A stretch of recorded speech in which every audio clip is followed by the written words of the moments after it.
We are joined now by eNCA reporters Nobesuthi Hejane and Pule Lechwiti Jones.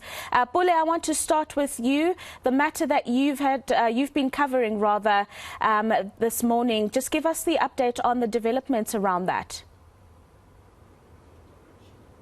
Yeah, definitely. We went with the newly elected executive mayor of Johannesburg, Dada Morero, in which he embarked on oversight to various reservoirs and substations within the in the area of Johannesburg, but most importantly also highlighting that there's still a problem in terms of the ailing infrastructure.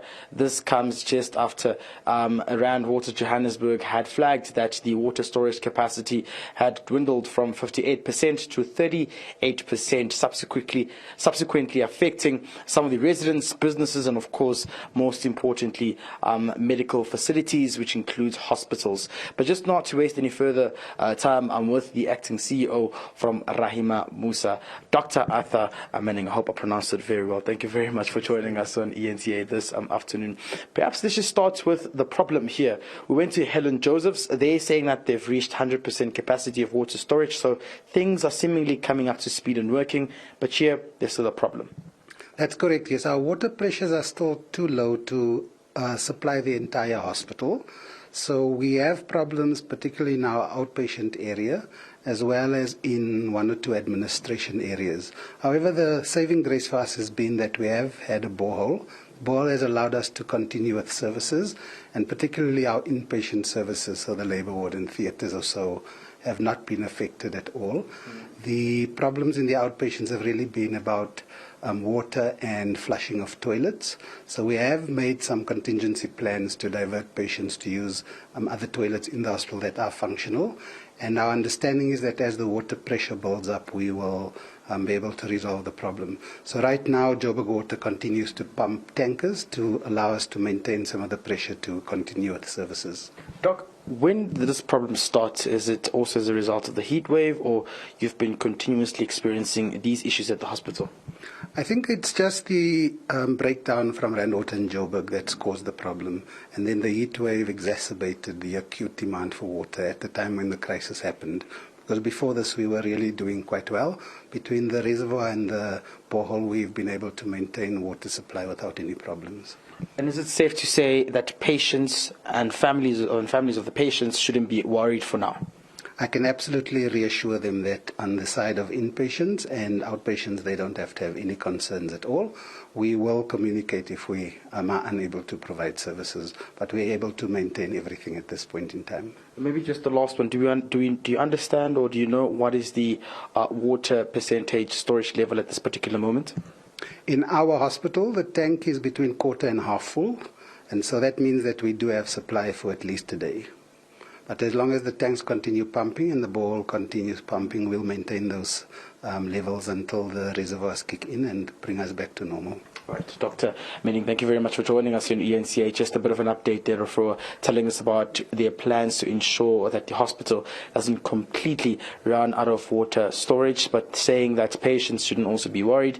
They've got plans in place to ensure that everything works accordingly at the Rahima Musa Hospital. Of course, earlier on we had visited the Helen Joseph's Hospital, which we understand operations there are also still quite operating quite smoothly. And they also showed us that there's nothing to worry about for now. They've got water tankers on standby as well. So it does seem as though the neighboring hospitals here in Johannesburg are getting their house in order and everything's working accordingly.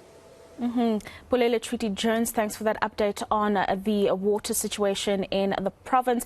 Nobesuthi Hejane, you've been following a court matter which has now been postponed until the 8th of November for further investigations. Now, that 18-year-old has abandoned his bail at this stage, and the state says that should it be decided to apply for it again, that they will be opposing it. And the NPA says no other suspects will be added as the evidence points to this one person killing that judge. Give us the update in those details.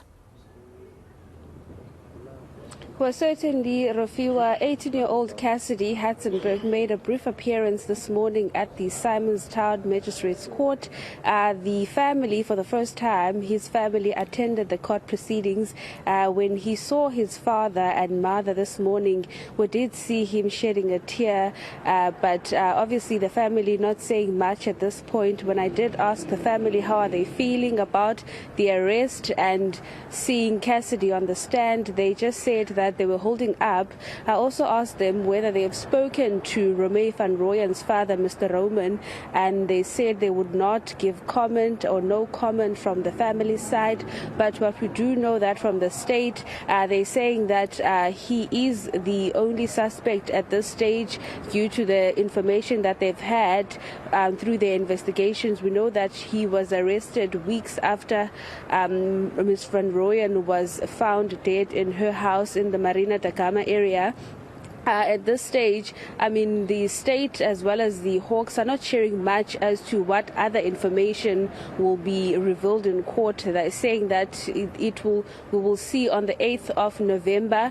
But the police minister, Bheki Cele, last week when he visited or attended the first appearance, he did say that they have enough evidence, as we also heard from Mr. Ering Dabazalila earlier this morning, saying that he's the only suspect and they have enough information that points him or links him to that particular murder. Ms. van Rooyen was found dead in her house last month, and her car was found a day later dumped in the Sikalo informal settlement just opposite Mitchell's Plain. The family at that stage were saying that they don't believe that it was a pure robbery, and saying that they don't know whether it was linked to a case that she might have been presiding over. But after the arrest, then we are understanding that it's a nephew that is involved in this particular matter. But at this stage, I mean, there's not enough information that the state is sharing, but he was a pallbearer at Ms. van Rooyen's funeral just weeks after she was found murdered. But at this stage, we do know that he remains in police custody until 8th November. Nobesuthu Hejana, thank you very much for those updates. And that is your lunchtime updates. Two big story making headlines in different parts of the country.